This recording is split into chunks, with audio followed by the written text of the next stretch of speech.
¿Cuál es la frase que hoy me dijiste que te acuerdas? Sí, cuando hablábamos, yo es que me comentaba, me decía que si trabajaba, que se salía mucho, que se daba mucha formación. Y es verdad que durante mucho tiempo hacía muchas cosas en mi entorno. Hace 2 años me diagnosticaron una enfermedad rara, de esas extrañas, y que, bueno, pues por ahora lo llevo muy bien y bajé un poco el pistón. Y recordábamos que ese compromiso que tenemos surge pues a raíz de una frase que en un momento concreto pues surgieron entre Joaquín Fuentes y yo. Me decía que los que tenemos la suerte de compartir, los que tenemos la suerte de conocer, tenemos la obligación de compartir. Y eso yo creo que es una de las cosas que nos lleva pues a este compromiso en este ámbito pues de compartir lo que es nuestra vida, pues para que los demás, en la medida que les pueda ayudar a orientar, pues que tenemos en nuestro trabajo y que en el día a día pues nos han venido surgiendo a través de la experiencia, como bien dice Daniel, y a través de pues, nuestros propios desarrollos. Yo vengo del norte de España, de San Sebastián, de Guipúzcoa, es una provincia que está muy cerquita, hace frontera con Francia, y pertenezco a una asociación de padres que tiene ya 38, 39 años, vamos a cumplir 40 dentro de 2 años, o año y pico. Y es una asociación pues, que trabaja en el ámbito de los TEAs, de las personas con trastorno espectro del autismo, y que, bueno, pues a lo largo de estos 38 años pues, ha venido desarrollando su actividad en el contexto propio de lo que es la provincia. No nos hemos salido de nuestra organización porque también entendemos que tenemos que crecer, pero tenemos que crecer hacia adentro. Y esa es un poco mi trayectoria. Llevo 30 años trabajando, 31, 32 hacia este año final. Y empecé haciendo prácticas en la escuela. Me imagino que habrá por aquí muchos estudiantes que en sus trabajos de prácticas, pues digamos, bueno, ¿y esto para qué? Pues bueno, pues algunos nos enganchamos, hicimos prácticas, luego cuando terminé las prácticas volví a la empresa donde yo trabajaba. Yo mi profesión inicial soy electricista de mantenimiento, maestro industrial electricista, pero a la vez hice magisterio, hice pedagogía, he hecho muchas cosas más, pero básicamente me acercó al mundo de los TEAs, pues el haber hecho prácticas primero en magisterio y luego en pedagogía. Y bueno, salí a una plaza de maestro, me animaron a presentarme, saqué la plaza de maestro y estuve durante 8 años trabajando al principio como maestro en un centro de educación especial, que tuve el placer de cerrarlo, y en el desarrollo de lo que son las aulas estables, que es el modelo de aulas que tenemos en este momento en Guipúzcoa.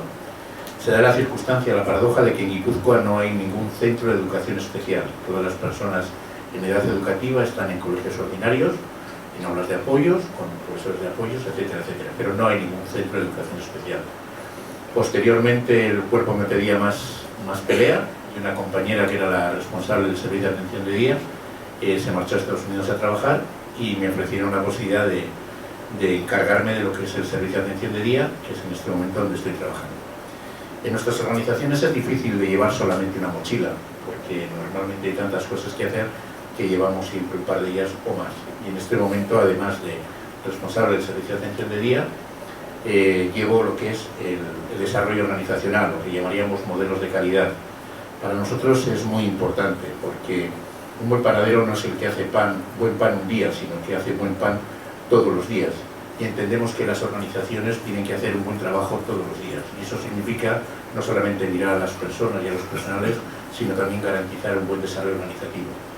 Y esas han sido en este momento, mis dos tareas centrales en la organización. La organización es una organización importante, atendremos alrededor de 740 casos de personas con TEA en Guipúzcoa y en este momento hay 230 profesionales trabajando, el 68% de ellos en jornada continuada. Es decir, y este es un poco mi bagaje en lo que es el ámbito de trabajo. Cuando me plantearon un poco esta presentación, pues la verdad es que por un lado tenía la tendencia a pensar, bueno, pues voy a explicar lo que hago en mi trabajo, que sería... Pero luego pensé en darle una dimensión mayor, entendiendo que tenía que buscar un ámbito que sería próximo a lo que podría ser un colectivo heterogéneo como el que podemos tener en este momento en la sala, y con ocasión de la presentación de un libro que estoy con unas ganas enormes de leerlo y que de alguna forma he tratado de recogerlo en este título que se llama Algunas claves para apoyar a las personas con TEA cuando pasan de la infancia a la adolescencia y a la edad adulta. Y me gustaría al final hablar también de la etapa de envejecimiento, porque realmente todos nos vamos haciendo mayores, ellos también, y tendremos que ir buscando soluciones y apoyos para ellos cuando ellos tengan 60, 70, 80, etcétera, etcétera. Y a partir de ahí me gustaría empezar por tratando de contextualizar dónde nos movemos. Esta es una transparencia que creo que es cercana a ustedes, y estamos hablando pues un poco de un conjunto de personas que es un espectro, donde durante mucho tiempo hemos estado pensando que aproximadamente el 80% de las personas presentaban, además de TEA, lo que era discapacidad intelectual.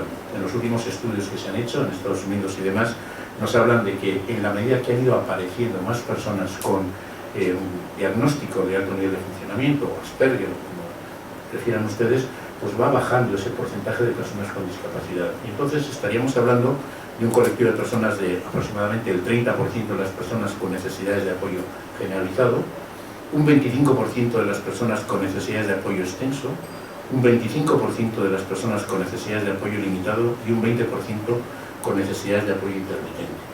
Yo me imagino que también en su ámbito, en Argentina, estarán en este momento con esa especie de brote de personas con Asperger que aparecen ya no en las primeras edades de la infancia, sino personas mayores que después de todo el desarrollo que está llevando a cabo de divulgar el ámbito de los TEAs y demás, pues nos aparecen personas con 50, con 60 años, casados, con hijos, empresarios, trabajadores, etcétera, etcétera, y que, bueno, pues a través de una preocupación personal que han tenido y todo lo que es el poner encima de la mesa que las personas con TEA también se hacen adultos, pues se preguntan, bueno, ¿por qué ellos han tenido dificultades, pues a veces para conocer a otras personas, para entender una sociedad a veces compleja?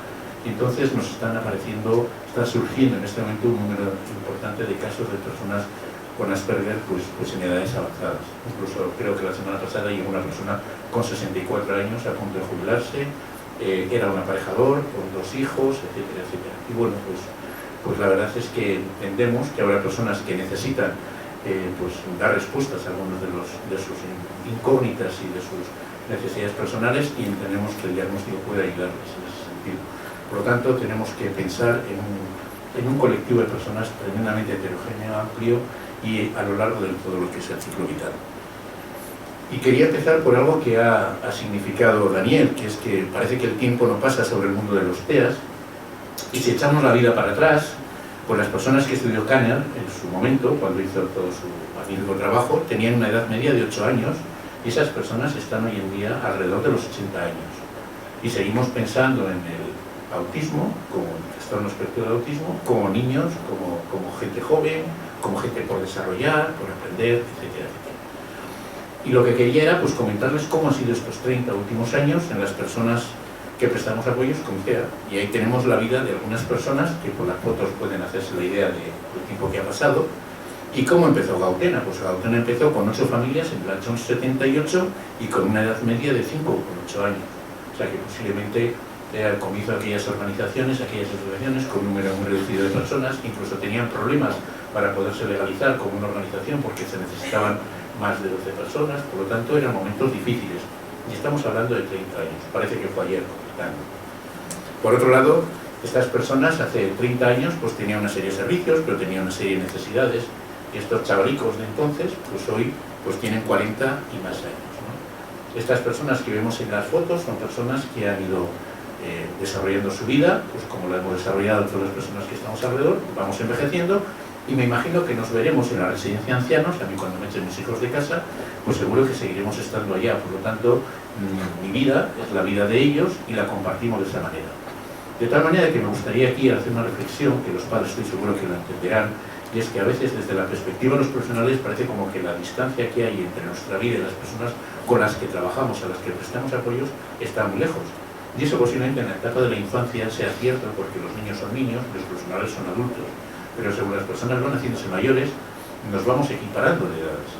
Nos vamos sintiendo que las personas que tenemos en los centros de día, en el empleo con apoyo, en conceptos de apoyo, pues son personas que van teniendo pues años, 20, 30, 40, 50 y 60 años. Por lo tanto, es un proceso que nos va a acompañar a la vida y que es interesante también que nos nos pongamos el gorro de entender que la vida pasa para todos y también para ellos, ¿no?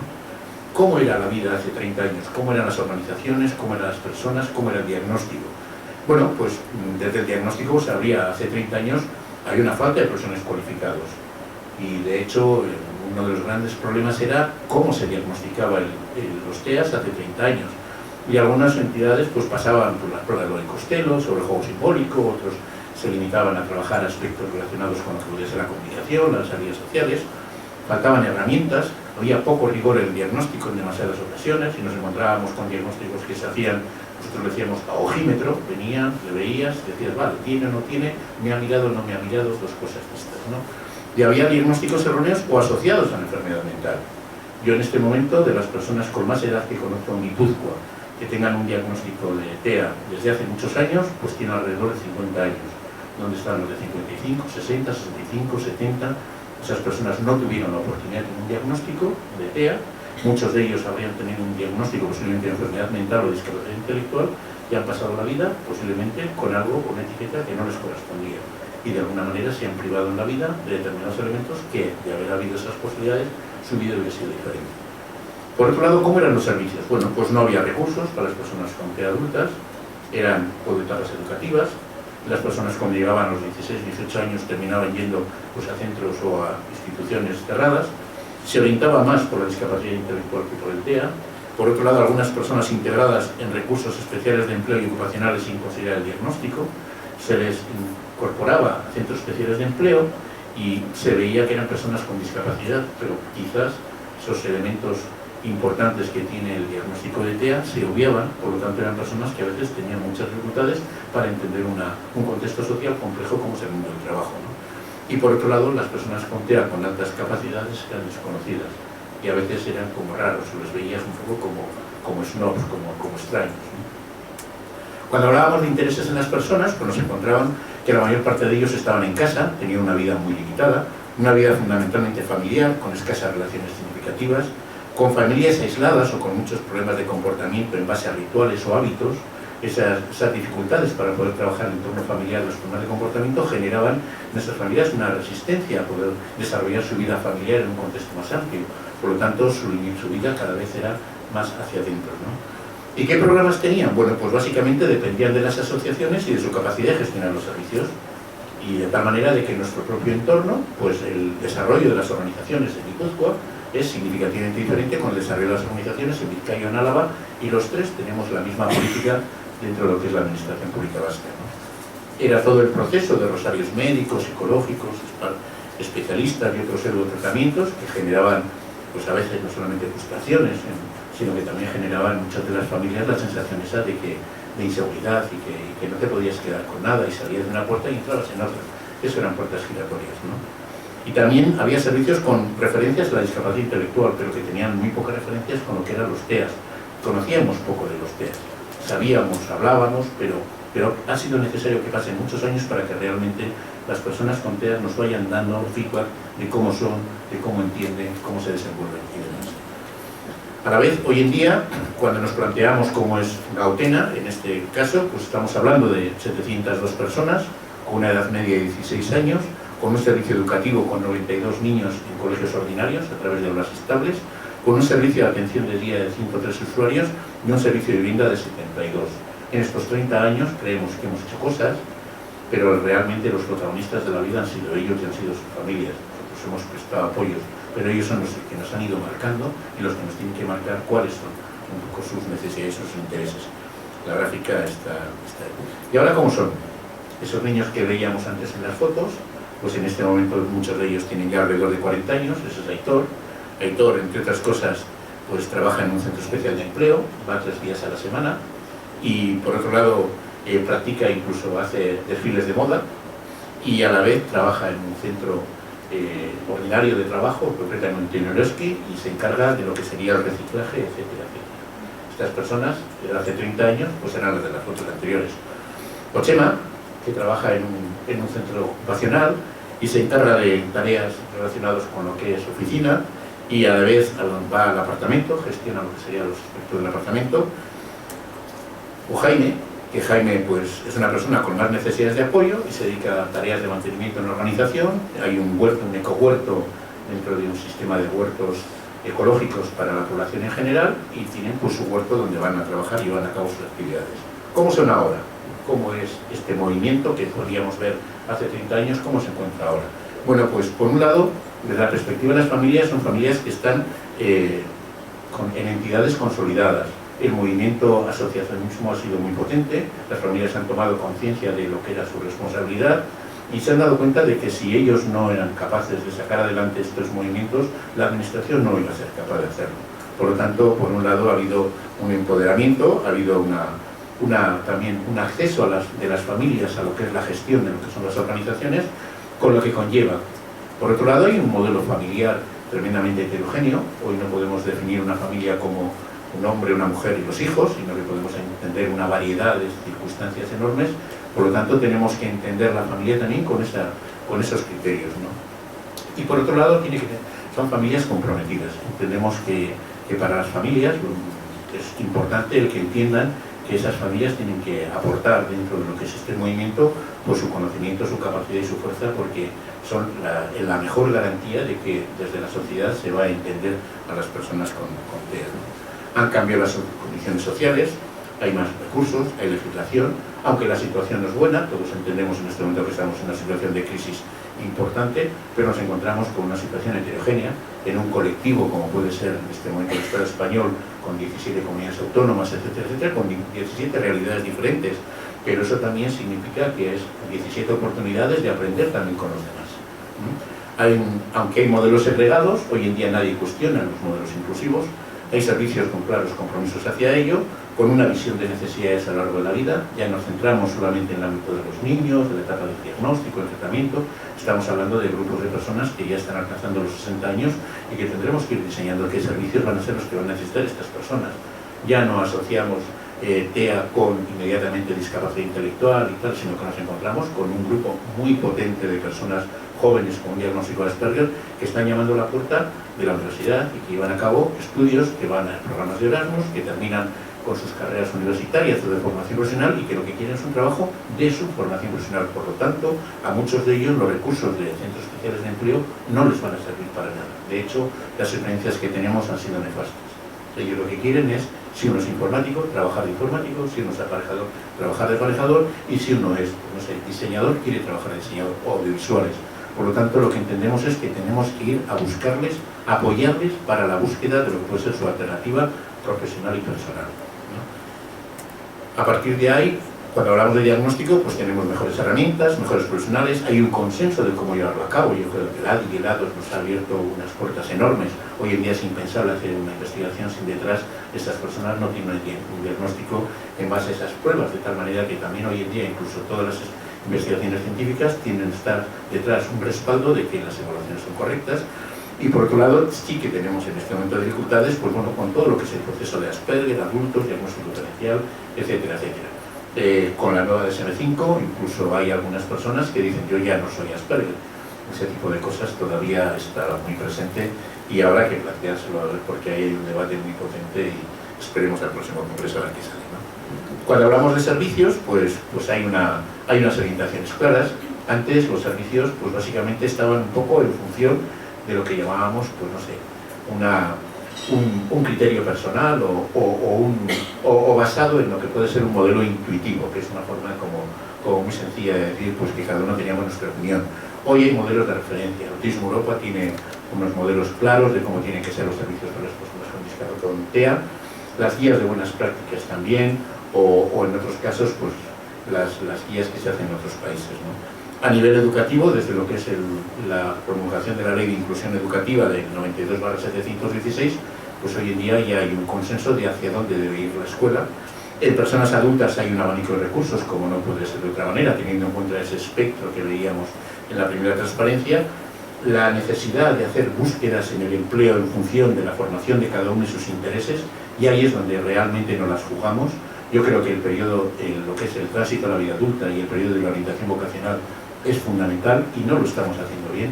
A mí me da la sensación que, sobre todo las personas que tienen menos necesidades de apoyo, que llevan a cabo su currículum en horas ordinarias, en la medida de que no haya una buena orientación vocacional, terminan escogiendo pues, líneas a nivel de escuelas de estudios superiores o de formación profesional que luego igual no están en sintonía con sus intereses, fracasan y luego suele ser muy difícil volverlos a reajustar.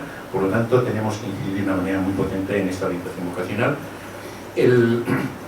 Tenemos más y mejores profesionales. Yo creo que en estos 40 años la formación, la mirada hacia los profesionales ha sido importante, y en ese sentido yo me gustaría romper una lanza sobre la idea de los profesionales desde la perspectiva de no solamente de formación, sino también del desarrollo de competencias. Ha cambiado mucho la forma de entender cómo se seleccionaban los profesionales. Hace 30 años, cuando yo empezaba a trabajar, se buscaba fundamentalmente gente que fuera en adultos, estoy haciendo referencia a personas que fueran buenos en algo, y cogíamos buenos carpinteros, buenos artistas, buenos músicos, y pensábamos, estas personas que son buenas en este tipo de actividades, en la medida que tengan la oportunidad, les van a enseñar a estas personas a ser carpinteros, electricistas, músicos, artistas, etcétera, etcétera.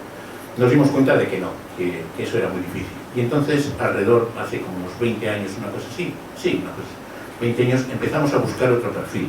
Y el perfil era un perfil técnico. Buscábamos buenos maestros, buenos pedagogos, buenos logopedas, buenas personas formados en la universidad. Y la verdad es que al principio lo hicimos con mucha ilusión, pero tampoco nos salió muy bien, porque nos encontrábamos que en las universidades no se estudiaba autismo, no se estudiaba modificación de conducta, y había muy poca relación entre lo que era esa formación cualificada de los profesionales y luego la práctica diaria. Y después de todo este proceso, ahora lo que buscamos, fíjense ustedes, lo que buscamos son buenas personas, porque creemos que es clave. Podemos tener un maravilloso pedagogo, pero si no es buena persona, si no sabe escuchar, no sirve para nada. Por lo tanto, lo que pensamos es que lo importante es que sean buenas personas, y ya nos organizaremos nosotros, junto con la universidad, junto con otros estamentos, en formar esas personas para que esas personas cultiven pues, lo que tiene que tener un buen profesional que trabaja con las personas con TEA. Habilidades comunicativas, habilidades sociales, ser unas personas muy observadoras, con una capacidad de análisis importante, que tengan ganas de interés por las diferencias, que tengan interés en aprender, etcétera, etcétera. Todos estos, digamos, elementos son los que para nosotros ahora conforman lo que llamamos las competencias. Entendemos que un modelo basado en competencias sería un modelo basado en que las personas tienen que tener una serie de elementos que luego, una vez trabajados, nos pueden permitir el hacer un buen trabajo con las entidades. Por eso en las organizaciones, cuando hablamos del mapa de procesos, el primero de los procesos estratégicos sería, el primer proceso sería hacia dónde va la entidad, el segundo sería la gestión del conocimiento y el tercero sería la gestión de las personas. Trabajamos con personas desde las personas, por eso es importante las competencias y las personas. Entonces, en ese sentido, cuando hablamos de los intereses de las personas, pues si recuerdan las ponencias de que hablábamos hace 30 años, pues las personas con TEA prácticamente estaban en sus casas. Hoy en día son personas que tienen una vida más rica en experiencias, más oportunidades en diferentes momentos vitales, y lo que buscamos es que desarrollar esas experiencias a través de sus intereses y los recursos y los apoyos, no tan dependientes de las familias. Hemos creado programas de apoyo, de respiro, programas de vacaciones, colonias, fines de semana, estancias cortas, etcétera, etcétera, tratando de buscar que cada persona tenga un estilo de vida personalizado, y eso es clave. A nadie nos gusta vivir la vida de los demás, y a veces con demasiada frecuencia los omnipotentes de los profesionales hemos creído que teníamos el derecho de decidir a las personas cómo tiene que ser su vida, y eso es un error. Las personas tienen que marcar su propia vida y tienen que tener sus centros de interés y su propio estilo de vida. Y lo que entendemos es que tenemos que ayudarles a diseñar su futuro, cómo, con quién y qué quiero en la vida, y sobre todo qué es lo que no quiero. Entonces, en esta etapa es donde estamos ahora. Vayamos por partes. Ese sería el colectivo de personas que tenemos en este momento en la etapa educativa. A nivel de alumnos con TEA, pues tenemos alrededor de 847 personas censadas. Tenemos la suerte que, como hacemos los diagnósticos en la organización, todas las personas que pasan por diagnóstico los tenemos en la entidad con ese seguimiento, ¿no? De los cuales, el total de los alumnos que hay en este momento son 135.543 alumnos en la etapa educativa hasta los 20 años en la universidad y demás. Por lo tanto, es un porcentaje importante el número de personas que tenemos censado. En este momento empezamos una investigación para ver cuál es la prevalencia del autismo que tenemos en Guipúzcoa, que estamos un poco preocupados porque los estudios que están saliendo, ya saben, en Corea 48, 60 en Estados Unidos, 86 también en Estados Unidos, y los datos de los 160 uno por cada 160 de hace unos años, pues nos da la sensación que últimamente se están quedando demasiado lejos. A partir de ahí tenemos diferentes modalidades educativas. Por un lado, todos estarían integrados en grupos ordinarios. Las personas que están en grupos ordinarios con apoyo y sin apoyo serían en las primeras etapas de la educación. También tenemos un modelo que se llama de escolarización a tiempo compartido, personas que están parte del tiempo en el aula ordinaria y parte del tiempo en el aula apoyo, y luego los centros de educación especial. En Guipúzcoa en este momento no hay ninguno, queda uno en Vizcaya y queda otro en Álava, pero en todo lo que sería la Comunidad Autónoma Vasca, Guipúzcoa hubo un compromiso hace unos 30 años a través de una pequeña publicación que se llevó a cabo con la Diputación y con el Departamento de Educación. Es un libro muy pequeño que se llama La Escuela Comprensiva e Integradora, y fue el comienzo, desde lo que era el ámbito de la administración y de las asociaciones, de tratar de hacer que no existieran centros de educación especial. Por un lado estarían las aulas ordinarias sin apoyo para niños que están en la etapa educativa, que no necesitan apoyo, serían personas con alto nivel de funcionamiento, que pueden seguir el currículum ordinario. Las dificultades pueden ser a nivel de relaciones, esos trabajos en equipo, ese tener tiempo de ocio, ese tiempo de deporte, ese tiempo, digamos, de estar en el aula donde tienen que participar en las actividades de manera conjunta. Generalmente serían personas que estarían en el ámbito de los síndromes de Asperger, personas con alto nivel de funcionamiento, y que están seguidas por el equipo de psicólogos. Uno de los aspectos claves para nosotros es que una vez que hacemos el diagnóstico y se empieza la atención temprana, comparto la idea que decía Daniel de lo importante que es la atención temprana y empezarlo cuanto antes posible. Nosotros incluso hace años, viendo las dificultades que teníamos porque nos llegaban niños con una edad importante, promovimos desde Gautena con otras dos organizaciones del ámbito de Guipúzcoa una prueba que se llama la AICEA Llevan, que es una prueba de screening de 0 a 5 años, que luego se sumaron unos catalanes que lo estaban haciendo también, y es una herramienta que han utilizado durante muchos años los pediatras en sus consultas, de tal forma de que cuando se hacían las revisiones pediátricas, al principio pensábamos que eran los pediatras los que lo hacían, pero realmente no, era la enfermera de pediatría la que tomaba los datos. Pues esas personas las entrenamos para que fueran capaces de discriminar en esa prueba de la ICEA Llevan a aquellas personas que tenían TEA. Y la característica que tiene la ICEA Llevan es que no solamente tiene cuáles serían los ítems de su proceso evolutivo de 0 a 5 años, sino que te da lo que se llaman señales de alerta. Cosas que los niños han aprendido y en un momento determinado de su proceso tienen que dejar de hacer y que en algunos de los casos les mantienen. Por ejemplo, un niño que gatea, cuando empieza a andar, deja de gatear. Y ya no gatea, anda. Bueno, pues nos encontrábamos que en algunas de las personas con trastornos de tipo motor volvían otra vez al gateo y entendíamos que ahí había una señal de alerta que nos indicaba que podía haber algún problema. Esta prueba la han estado utilizando los pediatras, de hecho la utilizan todavía, y ha servido en los últimos años para mejorar el diagnóstico en lo que era estos niños la atención temprana. Lo mismo también el que las escuelas hayan empezado de 0 a 3 años, porque de 0 a 3 años estos niños en los colegios ordinarios, yo creo que las guarderas o las personas que trabajan en guarderías son las personas con son los mejores psicólogos del mundo, suelo decir, porque desde luego son capaces, pasan tantos niños por delante de sus manos que enseguida se dan cuenta cuando alguien tiene una dificultad, ¿no? Entonces, en ese sentido, todo este proceso para nosotros ha sido clave, el poder identificar lo que es un diagnóstico precoz y una atención temprana, ¿no? Y ahí es donde de alguna forma vamos trabajando. Entonces, esos niños en esa primera etapa que llevan a cabo su proceso educativo en las aulas ordinarias, pues esas personas ahí tienen una buena aceptación.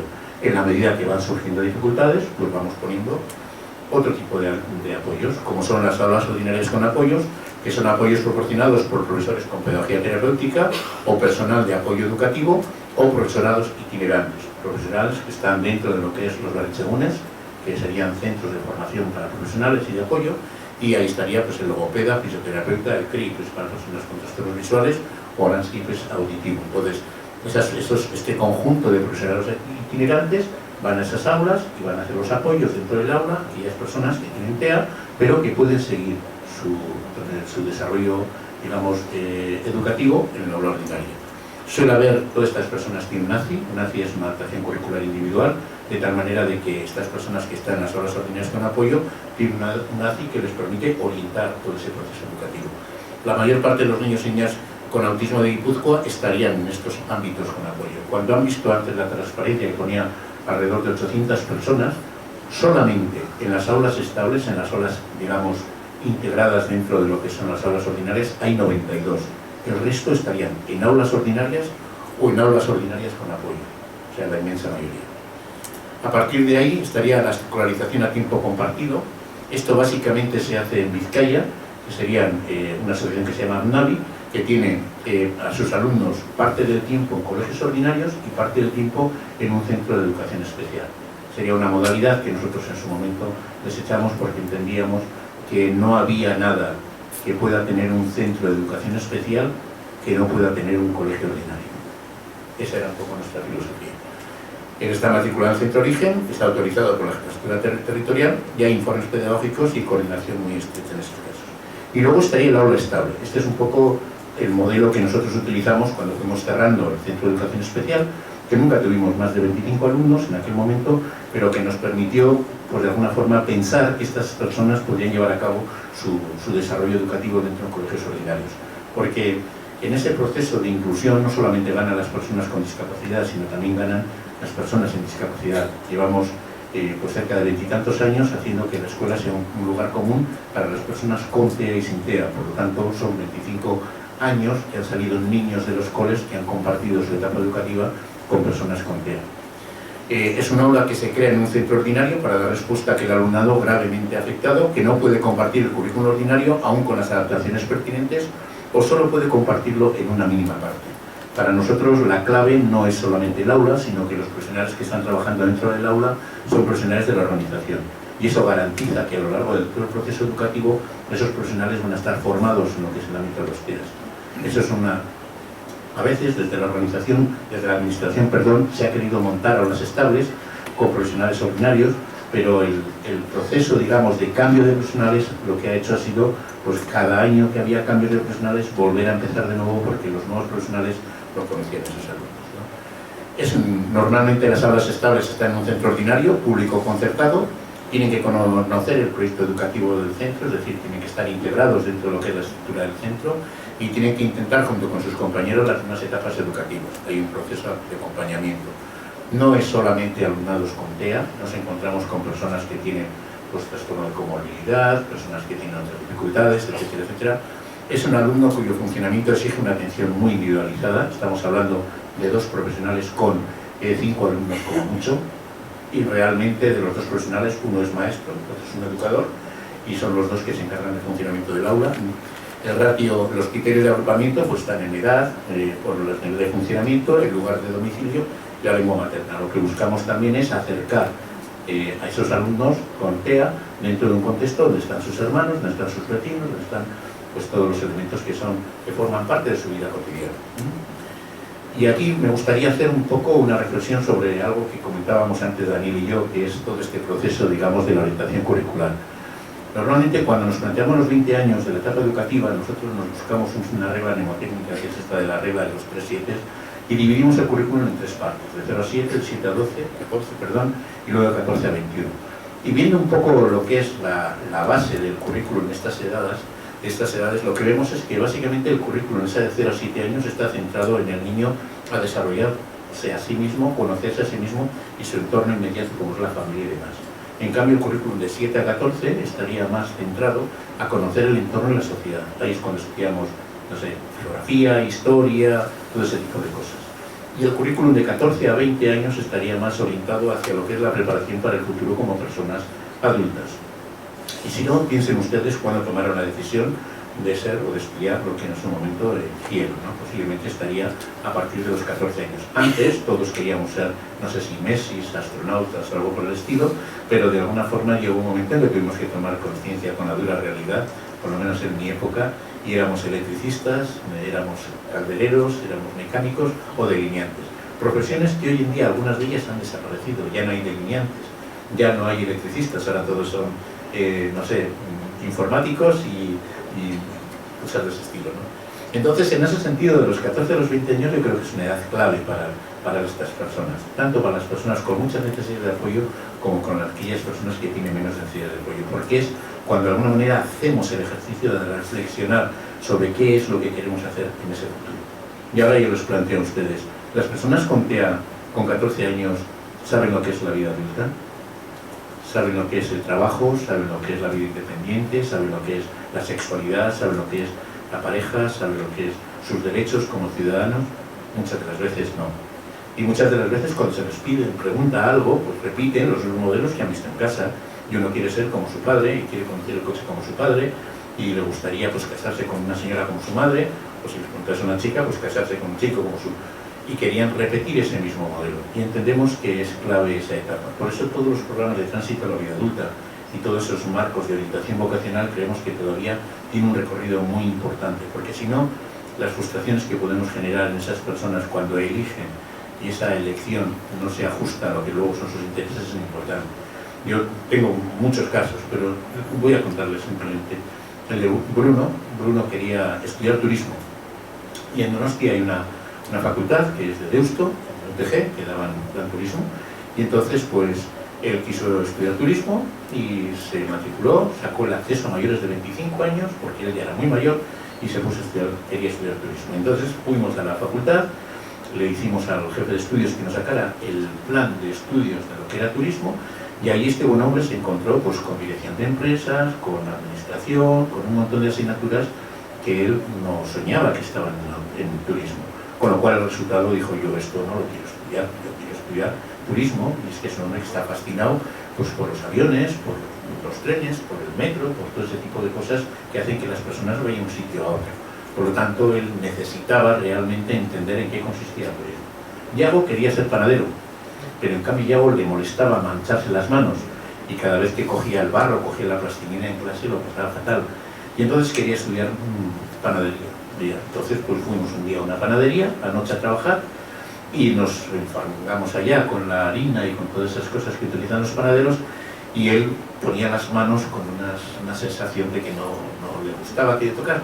Y ahí un momento dije, bueno, Yago, ¿a ti qué es lo que te gusta de ser panadero?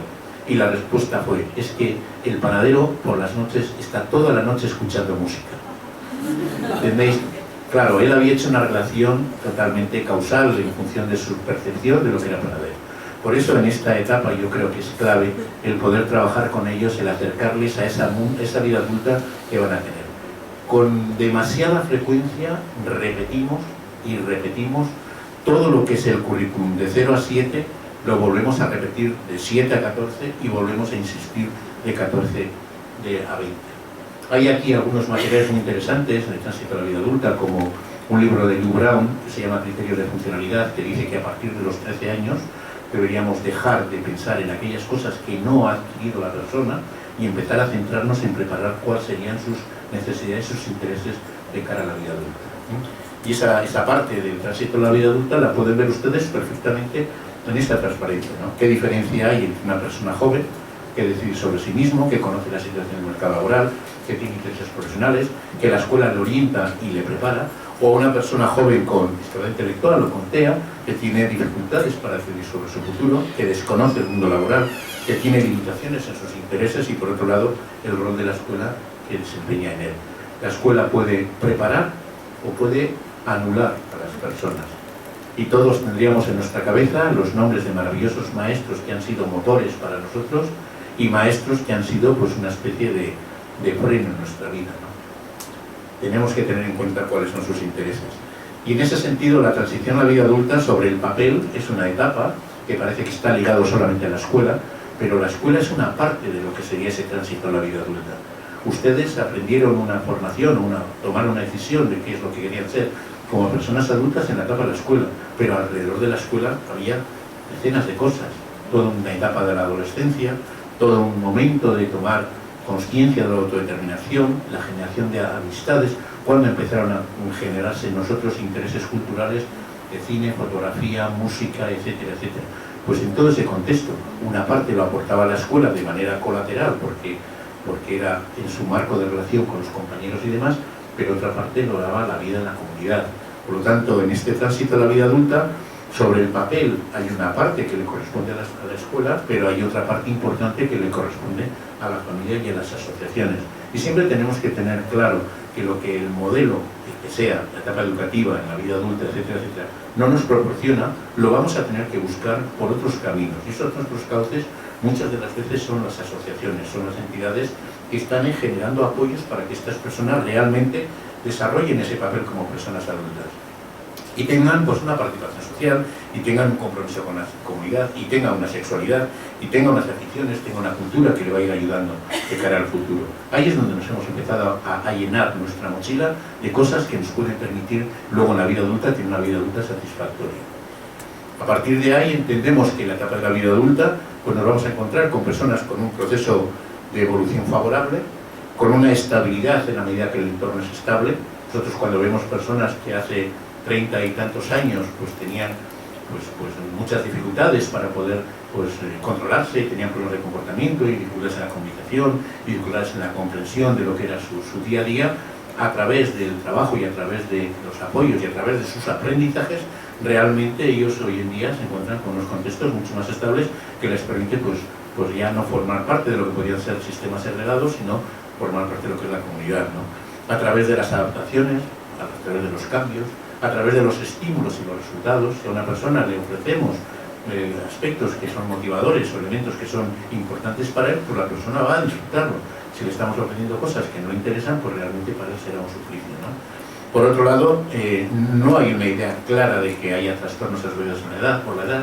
En este momento hay algún estudio que dice que hay un envejecimiento precoz en el colectivo de personas con TEA, cuya edad es de 40 a 45 años, pero no está tan claro si realmente es por su condición de persona con TEA o es por la medicación que hayan tomado o por otros elementos, porque por otro lado nos encontramos personas con Asperger muy mayores que no presentan ninguna dificultad. Por lo tanto, esos son ámbitos que requieren todavía unos estudios importantes. Y hay, por otro lado, pues un estudio en este momento de la NAS, nosotros estamos haciendo otro sobre lo que sería el envejecimiento y demás.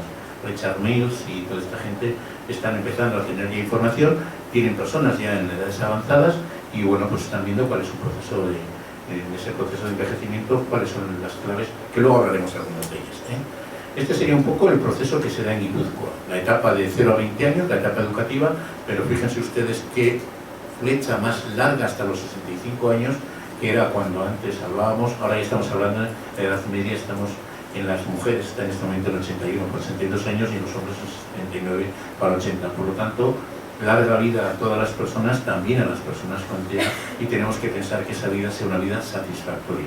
A mí me gustaba mucho Ángel Rivière cuando teníamos aquellas discusiones y aquellas, discusiones, eran debates de altas horas de la madrugada cuando hablábamos del sentido de la vida, ¿no? Y hablábamos de que la vida tiene que tener sentido para todos, ¿no? Tiene que tener sentido para mí, pues venir desde San Sebastián aquí a estar con ustedes, a compartir mi conocimiento o los aprendizajes de nuestro trabajo y llevarme sus conocimientos y demás, es porque tengo un interés y mi vida tiene sentido en la medida que yo me siento pues motivado y satisfecho con lo que estoy haciendo, ¿no? Pero también tiene que tener sentido para las personas con TEA. Y muchas de las veces me gustaría que realmente los apoyos que nosotros les proporcionamos, realmente en ellos les genere un sentido lo que es la vida. ¿Qué sentido tiene para ustedes su vida hoy en día? ¿Por qué viven? Tiene que tener un sentido, ¿no? Espero que sí, me gustaría, desde luego, que lo fuera. El sentido de mi vida es que ya dentro de un par de años me voy a jubilar. Y estoy ya preparando pues todo lo que va a ser mi vida posterior y que va a ser imposible, seguiré ligado a los TEAs y a 1000 millones de cosas, pero estoy empezando a disfrutar ya de cosas que hasta hace unos años veía lejos, pero que ahora cada vez están ocupando más mi espacio.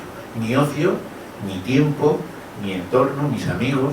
Entonces estoy buscando sentido a lo que va a ser ese proceso post-laboral, ¿no? Ya me gustaría que las personas con las que trabajo, posiblemente igual no tengan un sentido tan elevado, pero el sentido de su vida sea que las cosas que le pasan y los cuales ellos participan les proporcione el mismo placer que me proporciona a mí mis propias actividades personales, profesionales, etcétera, etcétera. Por lo tanto, para nosotros es clave en ese sentido, en ese proceso de estos 20 a 65 años, no llenar el tiempo, sino realmente dar sentido a la vida. Hay que llenar los años de vida y no la vida de años, porque una vida que tiene sentido es una vida que merece la pena vivir.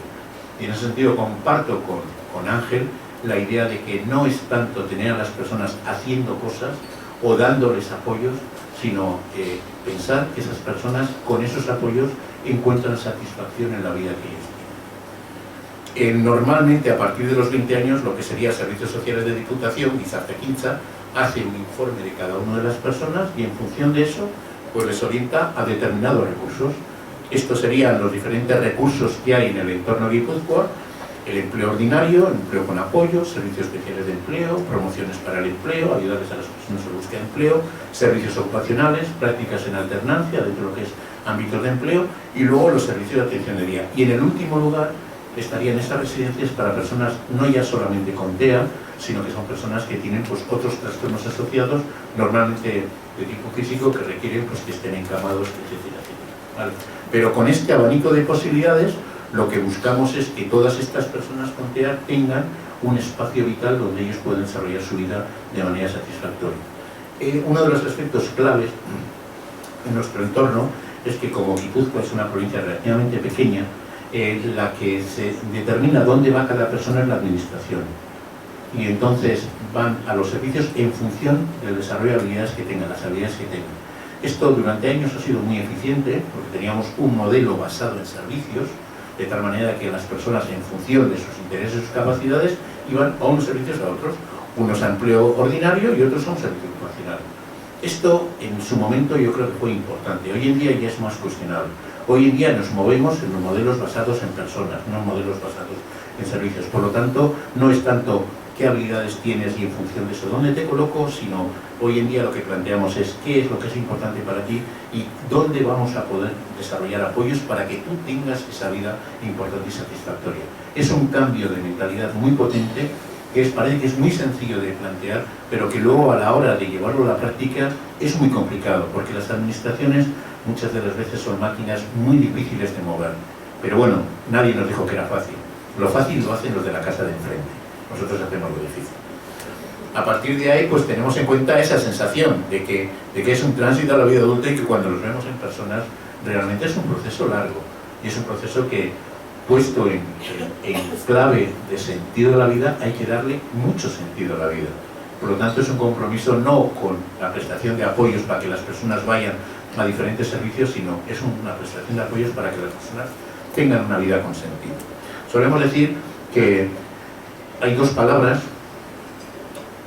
luego se lo comento. Esta sería un poco la situación actual de las personas adultas con TEA. Tenemos 211 personas mayores de 18 años con estos diagnósticos. Sin asignar diagnóstico tenemos 3. Hay 43 personas que estarían en el ámbito de lo que es Asperger. Con discapacidad intelectual y necesidades de apoyo generalizado son 28. 41 serían con personas con discapacidad intelectual y necesidades de apoyo extenso. 12 serían con discapacidad intelectual con necesidades de apoyo ligero. Con trastornos generalizados del desarrollo, con necesidades especiales, habría 29. Con TEA habría 49. 2 tendrían otro diagnóstico, síndromes de estos a veces complejos. Y por otro lado, habría 4 personas con diagnóstico de generalizado de desarrollo no especificado, perdón. Personas con discapacidad intelectual con necesidades generalizadas de apoyo no especificado. Serían personas, perdonad, cuando ya digo 2 palabrotas es que ya me siento cómodo. Al principio estoy cómodo, o sea que dentro de un rato cuando empiece a decir palabrotas, les ruego que me disculpen. Entonces, este sería un poco ese abanico de personas que tenemos en este momento, personas adultas mayores de 18 años. A partir de ahí, pues nos encontramos en función de las edades con un proceso que, si dan cuenta, mayores de 60 años tenemos 2, ¿no? Pero imagínense ustedes, entre 18 y 19 y 20 y 24, la cantidad de personas que hay. Esto para nosotros es importante, porque nos dice que en los próximos años vamos a tener que generar una serie de cantidad de recursos enormes. Y entonces, si somos conscientes que por un lado hay unas limitaciones económicas, crisis, etcétera, etcétera, y que dice que viene otra, etcétera, importantes, vamos a tener que rompernos mucho las meninges para realmente ser capaces de darles apoyo a este colectivo de personas.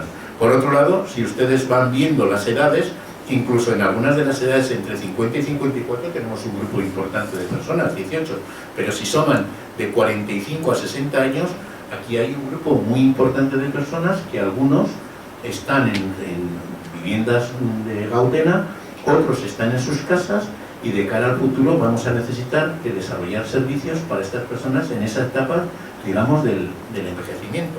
Y a partir de ahí, pues esta sería un poco la situación a nivel de ocupación. Estudiando hay 51 personas, en lo que sería servicio de atención de día 104, y en medio, pues prácticas, formación, centro especial de empleo, empleo ordinario, centros especiales de empleo, en formación en centros ocupacionales, y sin servicio que hay 13 personas. Todo este colectivo de personas son los que en este momento a nosotros nos tienen que ir orientando hacia dónde vamos a tener que desarrollar servicios. Estas serían las referencias que tenemos a la hora de plantear cuáles son esas alternativas. Por un lado estarían las guías de Autismo Europa, que yo creo que están en castellano y a nosotros nos ayudan de cara a la administración, de tal forma de que cuando vamos planteando qué es lo que queremos hacer, vamos respaldados porque no es algo que nos hemos inventado nosotros. La guía NICE, que es una guía muy interesante, las carteras de servicios, que son carteras con tipos de servicios que requieren estas personas, y por otro lado la guía de Proyecto Vida, que es un documento que ha sacado FEAS muy interesante sobre vida autónoma, autodeterminación y demás. A partir de ahí vamos a trabajar lo que serían los diferentes ámbitos. Nos vamos a centrar en una primera etapa las personas que estarían con necesidades de apoyo extenso y generalizado y necesidades de apoyo generalizado. Esto sería ese colectivo de personas, los 103 que estarían en centros de día. Trabajamos con un ratio 1-4, un profesional por cada 4 personas con TEA. Y los diagnósticos, pues aquí tienen ustedes las diferencias que hay entre unos y otros. En general, en este colectivo de personas, todos, el denominador común son las necesidades de apoyo extenso y generalizado. Les recuerdo que la administración en Guipúzcoa no orienta a las personas en función del diagnóstico, sino en función de las necesidades de apoyo que precisan. Este sería un poco el abanico de edades, si se dan cuenta, alrededor de los 22 de estas edades de lo que sería entre 30 y 40 años, tenemos un número importante de ellos. El que haya tan pocos en estas primeras etapas lo achacamos a que ha habido un buen trabajo en atención temprana, se ha podido trabajar con ellos de manera importante y muchos de ellos no van a pasar a centros de día, sino que van a tener unas necesidades de apoyo limitado y estarán en ámbitos más normalizados, ¿no? Y a partir de ahí, en el ámbito de residencia, pues bueno, en los servicios de Gautena tenemos 68 personas, pero tenemos 31 que están en vivienda con sus casas, con sus familias. Y eso es importante. Las familias se van haciendo mayores, las familias van desapareciendo. Y muchas de las veces los padres prefieren tener a sus hijos en su casa hasta el último momento de su vida. Y entonces los cambios para estas personas son tremendamente traumáticos. Por lo tanto, entendemos que procesos de, no sé, fines de semana, estancias cortas, programas de vacaciones de verano, etcétera, etcétera, son claves para ayudarles a estas personas a que cuando llegue ese momento sean capaces de hacer ese proceso de la manera más satisfactoria. Hay otro aspecto clave también, luego igual sale, y es el hecho de que, por ejemplo, los padres durante gran parte de la vida, con un criterio muy respetable, lo que han hecho dentro del marco familiar ha sido, bueno, nosotros nos encargamos del hijo y los hermanos que vivan su propia vida, de tal manera de que según se van haciendo mayores, los padres van desapareciendo y los hermanos y la persona con TEA son perfectos desconocidos. Por lo tanto, tenemos que trabajar desde ya la etapa de la adolescencia y la etapa de la infancia ese marco de relación, porque va a llegar un día en que los padres no van a estar y el soporte de las personas con TEA van a ser sus hermanos. Y en ese sentido es clave trabajar esos elementos. A partir de ahí, cuando hablamos de personas mayores de 45 años, pues fíjense, a nivel de 45 a 49 tenemos 7 personas, de los cuales uno solo de ellos está en el hogar familiar, pero de 50 a 54 nos encontramos con 8 personas que están en el hogar familiar. Si estas personas tienen alrededor de 54 años, se supone que los padres pues, están en una edad muy avanzada. El futuro de ellos para nosotros es muy importante, porque los padres siguen viviendo esa necesidad vital de tener a su hijo. Y en cambio, por otro lado, somos conscientes de las dificultades que van a tener cada vez mayores de poder atender. Incluso tenemos personas que están en los hogares de grupo y van los fines de semana a casa con padres muy mayores, superior a 80 años, que durante la semana los padres hacen todas las cosas de cara a lo que es su vida social y los fines de semana se encierran en casa con los hijos. Y eso tampoco es justo para los hijos, porque terminan teniendo una vida muy limitada. La vida que tienen es la vida que les permite esa madre o ese padre con 80 y tantos años. Y son personas que tienen 30 y 40 años, que posiblemente la vida socialmente puede tener otras connotaciones para ellos. A partir de ahí, esta situación entenderíamos que es un conjunto de personas con necesidad de apoyo extenso generalizado. Hay una heterogeneidad de colectivo de personas, con un abanico de edades importante, con diferentes experiencias vitales previas, con presencia de problemas de comportamiento, con muchos de ellos trastornos de comorbilidad, la presencia de trastornos mentales, etcétera, etcétera, es importante, y con un tiempo activo en la vida de las personas, pues que es necesario de alguna forma dar sentido, ¿no? Cuando hablamos de comorbilidad, estamos hablando de personas pues, que a lo largo de ese proceso pues, van a tener pues, depresiones, van a tener otro tipo de trastornos que va a ser necesario abordar. Este sería un poco el conjunto de dónde están estas personas. Tenemos de cara a los servicios de apoyo para estas personas, tradicionalmente el tipo de recursos que había era lo que se llamaban centros de actividades de día. Nosotros diferenciamos centros de servicio. Un centro es un espacio físico, un centro es una casa, es un local. Cuando hablamos del servicio de atención de día estamos hablando de la comunidad en general. Y el servicio lo que hace es parte de las actividades, algunos lo llevan en centros, pero otros llevan a cabo su actividad en la comunidad. Desde hace 9 años, y aprovechando el pensamiento lateral y la crisis, diseñamos un tipo de estructura que se la vendimos a la administración diciendo: índice de coste ladrillo cero, no queremos construir, queremos utilizar los recursos que hay en la comunidad. Y entonces eso nos ha permitido acceder a bajeras, a locales, incluso a zonas en la universidad, y ahí hemos creado lo que llamamos unidades integradas en la comunidad. Son espacios muy pequeños, hasta 150 metros cuadrados, para 2 grupos, de tal manera que las personas se juntan allá, planifican las actividades del día y llevan a cabo sus actividades en la comunidad. De tal forma de que ahora tendríamos como 2 tipos de recursos, o mejor dicho 3. Uno, centros de día para personas con muchas necesidades de apoyo, en este momento 53 personas. Por otro lado tendríamos unidades integradas en la comunidad, estos espacios integrados en la comunidad que llevan a cabo su vida en la comunidad. Y por otro lado, una unidad de envejecimiento. Nos fuimos dando cuenta hace unos cuantos años, ya llevamos en esta experiencia 2, pero ya desde hace 3-4 años a través de un equipo de mejora nos dimos cuenta de que era necesario cambiar lo que eran los servicios para estas personas.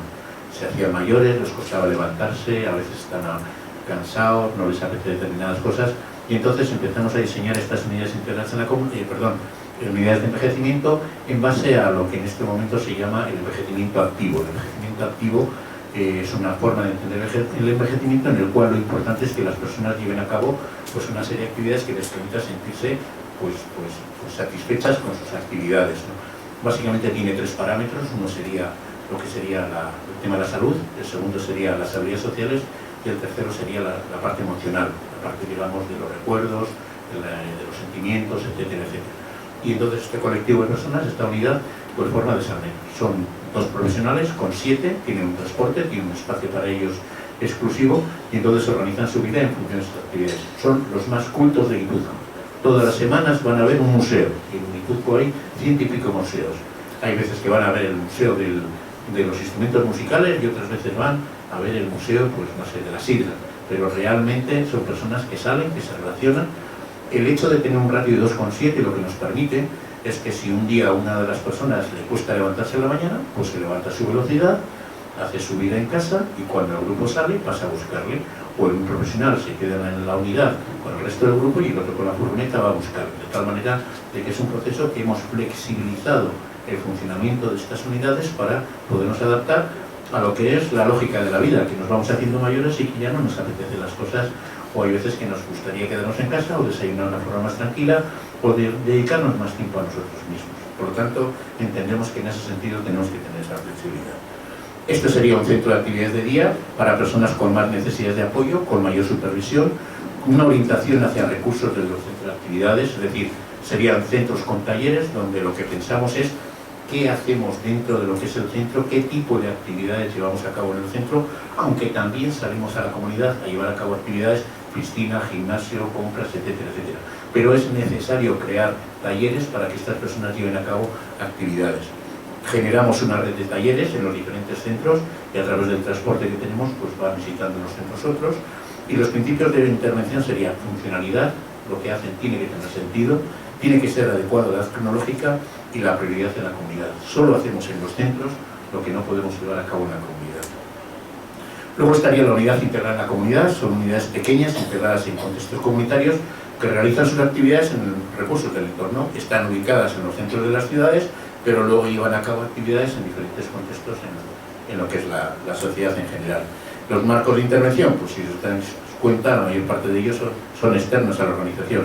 Esto sería el huerto escolar, una lavandería, centro comercial, recursos del Patronato Municipal de Deportes, bibliotecas, centro especial de empleo, ocupacional, recursos comunitarios, centro de formación. Por ejemplo, ahora que estamos en plenas crisis y demás, pues hay un grupo que todas las semanas se va a Cáritas a preparar bolsas de comida para darles a las personas que tienen dificultades. Bueno, pues es una contribución por parte de colectivos de personas que tradicionalmente hemos dicho que son personas al margen de lo que es su responsabilidad social, a participar como un colectivo más. A partir de ahí estaría luego la unidad de envejecimiento, orientar, lo que hicimos fue orientar un centro de día, crear allá una unidad para este colectivo de personas. En ese centro de día de 22 plazas ahí estaría esa unidad para las 7, sin necesidad de adaptaciones significativas. Es un centro que no tiene barreras, a un mismo nivel de centro, una sola planta, con un espacio abierto con 3.000 metros de jardín y una zona exterior reservada para áreas de descanso. Es decir, que sí que tenemos en cuenta que son personas que necesitan unas condiciones físicas diferentes porque son personas mayores, donde en ellos pues ya algunos pues a veces hay días que tienen días cascarrabias, que están pues en esos días que no les apetece hacer nada. Bueno, pues eso no tiene que condicionar el resto del grupo, se queda uno de los profesionales con él y el resto llevan a cabo actividades en la comunidad, ¿vale? El mantener en este centro a usuarios más jóvenes con otros grupos lo que nos permite es no crear espacios solamente para personas mayores. Por lo tanto, en ese centro hay una lavandería industrial, vienen grupos de otros centros y además hay personas que están allá. Por lo tanto, lo que no hacemos es separarlos de los demás. Aquí hay un debate muy potente que está en este momento en nuestra cabeza y es, de cara al futuro, ¿qué sería mejor? ¿Residencia solamente para personas mayores con TEA? ¿Que las personas con TEA fueran a residencias ordinarias con personas que se han hecho mayores como yo? ¿O que estas personas sigan viviendo en su casa? ¿Ustedes qué piensan? Bueno, para la próxima día. Pues según nuestra experiencia es que habrá personas mayores con TEA que querrán ir a residencias y habrá personas mayores que querrán quedarse en casa. Sí o sí, yo me lo planteo para mí, y aquí hay una máxima que decía Joaquín hace años: las necesidades son comunes para todos, la diferencia son los apoyos. Yo espero que salir de casa, pues el día que por cuestiones de salud ya no pueda vivir en casa, pero no por la edad cronológica, ni no porque no pueda ir bajar a hacer la compra o a sacar la basura, porque para eso ya no buscaría apoyos. Por lo tanto, yo creo que la vida de estas personas tiene que ser de la misma manera cuando ellas tengan la necesidad de salir de casa. De tal manera de que si una persona con 60 años lleva 40 años viviendo con sus compañeros, se va a sentir mucho más cómodo en esa casa que no salir de su casa, ir a una residencia y empezar de nuevo. La diferencia entre los hogares de grupo y los pisos protegidos con las residencias es que en los hogares de grupo y en los pisos protegidos cada uno es protagonista de su vida. En cambio, en una residencia lo que está es para que los demás le atiendan, le cuiden. Y entendemos que las personas, mientras sean capaces, tienen que ser dueños de su vida. Y lo que nosotros haremos será poner los apoyos para que puedan llevar a cabo su vida de la manera más autónoma. En este momento es el gran debate que tenemos. Nosotros, cuando veían antes la flecha de 65 años, es porque la administración a los 65 años les saca ya de los centros de día, de las viviendas, y les llevan a residencias de ancianos válidos. Y eso a nosotros nos da la sensación de que las personas tienen fecha de caducidad, como los yogures, y eso es un error. Entendemos que tienen que mantener ese desarrollo vital en esa vivienda de la misma manera que lo vamos a hacer o porque procuramos hacerlo los demás, ¿vale? Entonces, esta unidad de envejecimiento está apoyada en la filosofía del envejecimiento activo, la flexibilidad. Bueno, yo creo que esto ya lo hemos comentado. Sí, también es importante valorar indicadores centrados en las personas en proceso de envejecimiento. Esto también es un debate. En este momento nos encontramos a veces con personas con TEA, con discapacidad intelectual, que presentan cuadros que no sabemos si hay un proceso de envejecimiento precoz o es, por otro lado, un proceso de depresión, etcétera, etcétera. No hay mucha literatura sobre ello. Hay alguna prueba para evaluar lo que puede ser envejecimiento precoz de una depresión. Por ejemplo, hay un test completamente de ISER, creo que es, en el cual lo que se plantea es que las personas que estarían en un proceso de envejecimiento no tendrían problemas en la alimentación, en cambio las personas con depresión sí, o las personas que estarían en un proceso de envejecimiento dormirían bien y las personas con depresión tendrían problemas para dormir, pero son pequeños indicadores que todavía no están de alguna forma muy interiorizados. Por cara al futuro lo que vamos a ver es que va a ser necesario trabajar ese aspecto. Y luego hay una parte importante. En este momento se está trabajando mucho el tema de la planificación centrada en la persona en personas con demencia. Es decir, personas que son mayores, que han hecho una demencia y que de alguna manera cuando nos planteamos cuáles pueden ser los parámetros de calidad de vida para esas personas, no nos valen las 8 dimensiones de calidad de los Sherlock y demás, sino tenemos que buscar otros criterios que nos ayudan a entender ese proceso de envejecimiento precoz o demencia y a la vez, por otro lado, un contexto de apoyo. Y aquí el Keyword nos hablaba de estos criterios que entendíamos que como indicadores nos pueden servir: la comportabilidad, la identidad, el apego, la ocupación y la inclusión. y entendemos que de cara al futuro tendremos que ver en esa etapa del envejecimiento esos criterios, qué impacto tienen en ello. Aspectos como bienestar material, como bienestar físico, pues algunos pueden tener más sentido, inclusión social, pero tenemos que irnos a elementos que sean más finos, que nos permitan determinar que esa persona se siente bien, incluso teniendo esas dificultades. A partir de ahí, esta sería la línea de intervención: la promoción de la salud y el ajuste físico, la optimización y compensación de las funciones cognitivas, el desarrollo afectivo de la personalidad es clave. Es clave. Yo, cuando comentabas antes lo de la memoria, etcétera, etcétera, me parece fundamental. Nosotros trabajamos con personas que con nosotros llevan 30 años y han pasado 40 profesionales durante su vida. Cuando tú piensas y dices, ¿dónde está la vida de esas personas?, nos encontramos que tenemos dificultades para poderla hilar, para poderla tener. Y cada uno tiene sus recuerdos y cada uno tiene su propia experiencia. Y las personas con TEA muchas de las veces no viven su vida, sino la vida que los demás les contamos. Y ahí, ahora, cuando se trabajan las historias personales, entendemos que es una buena forma de garantizar que estas personas mantienen su vida. Porque si es como si cada vez que hay un cambio de personales les borraríamos su vida y empezaríamos una vida de nuevo. Y eso no tenemos ningún derecho a hacerlo. Y a partir de ahí, pues la maximización del entorno global de ocio y tiempo libre. Es decir, entender que son personas que pueden desarrollar su vida dentro de un contexto amplio, y porque sean personas mayores no tienen por qué estar centradas en el sofá, viendo la tele, que muchas de las veces es horrible, o mirando por la ventana, pues no sé, un campo maravilloso, pero al fin y al cabo es un campo. Pongamos los apoyos a su disposición para que esas personas sigan disfrutando de la vida, sigan teniendo ocio, sigan teniendo amigos y sigan teniendo pues toda una vida que es la que han tenido hasta ese momento. Estas serían las técnicas de método que utilizamos de intervención. La planificación centrada en la persona, para nosotros es clave. El modelo TEACH, desde hace ya 30 años que lo trabajamos. El sistema de comunicación mediante intercambio de imágenes, el PEX. Durante muchos años hemos trabajado Makaton, pero hoy en día, en la medida que las personas forman parte de la comunidad y están más usando, pues no sé, interactuando con otros ámbitos, el Makaton se nos quedaba pequeño. La gente de la calle no conoce el Makaton, en cambio con los PECs sí que podíamos trabajar esa comunicación. El método Java al apoyo conductual positivo, que para nosotros es clave. Antes, cuando hacía referencia a Daniel a los problemas de comportamiento y las habilidades sociales, es muy difícil de entender todo lo que es un proceso de abordar los problemas de comportamiento si detrás no hay un aprendizaje, no hay una mejora en la calidad de vida, no se centran los intereses de la persona. Y en ese sentido el apoyo conductual positivo para nosotros es fundamental. Los sistemas de evaluación de calidad de vida. Entendemos que es clave que las personas, todo lo que les pase tiene que tener un impacto en ellos, y ese impacto tiene que estar en clave de calidad de vida. Aquello que no determina la calidad de vida no tiene mucho sentido. Si a mí ahora se empeñan en enseñarme a conducir un helicóptero, pues sí, podré conducir un helicóptero, pero me da la sensación que no me va a aportar nada. Por lo tanto, tenemos que tener clave que tenemos que evaluar la calidad de vida y tenemos que ver qué impacto tienen ellos. Y por otro lado, la acreditación de calidad, lo que les decía antes. Tenemos que tener organizaciones que garantizan que hacen bien su trabajo. Cuando empezamos con el tema de los modelos de calidad, una de las cosas que nos preguntaban, ¿y esto por qué lo hacen? Y nosotros decíamos, porque somos caros, somos muy caros, somos tremendamente caros, y la administración aporta dinero de la sociedad en general y tenemos que demostrar a la administración que ese dinero está bien empleado. Y para los padres todos los meses ponen una cuota de dinero para el trabajo de lo que son con sus hijos. ¿De qué manera les decimos que se hace un buen trabajo? ¿Cómo lo justificamos?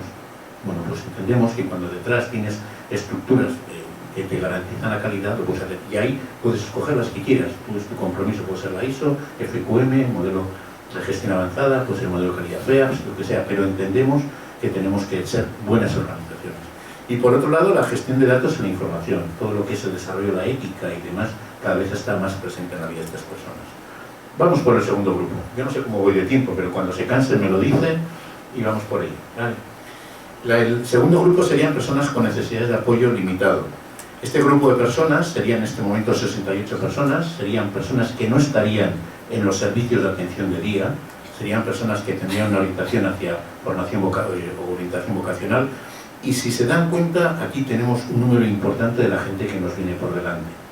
Y este colectivo de personas que están 18 en estas edades de 18 y 19 años y entre 20 y 24 o 22, son de alguna manera los que en el futuro nos las vamos a jugar con ellos para darles algo diferente a lo que han tenido hasta ahora. Porque hasta ahora lo que han tenido han sido centros ocupacionales. Centros ocupacionales donde la gente va a trabajar, no cobra un salario, cobra una gratificación, pero se pasan toda la vida trabajando. y ese trabajo muchas de las veces no está en sintonía con lo que son sus intereses. Por lo tanto, vamos a tener que ser muy creativos y desarrollar programas de empleo orientados a lo que son los intereses de cada una de esas personas. En este momento, si se dan cuenta, la mayor parte de ellos están en sistemas ocupacionales y en la etapa educativa.